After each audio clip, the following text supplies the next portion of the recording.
মাহির শরীরটা ভালো নেই, মাহিকে নিয়ে ডাক্তারের কাছে গেছি। মাহির গায়ের মধ্যে র্যাশের মতো কি একটা উঠেছে, ঠান্ডা লেগেছে। মাহি একদম খাবার খেতে চাইছে না, মারধর করেছি তারপরও খাবার খাচ্ছে না, মানে 3 দিন ধরে ভাতই নিচ্ছে না।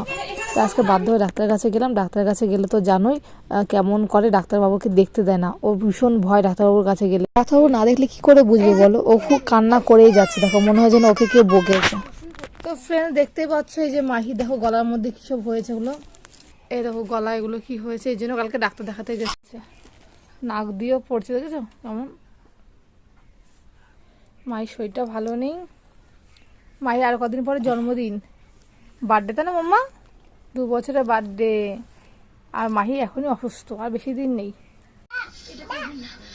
মাহি ওষুধ খাবে, আসো আসো আসো, এই দেখো মাহির ওষুধ নিয়ে আ মাম্মা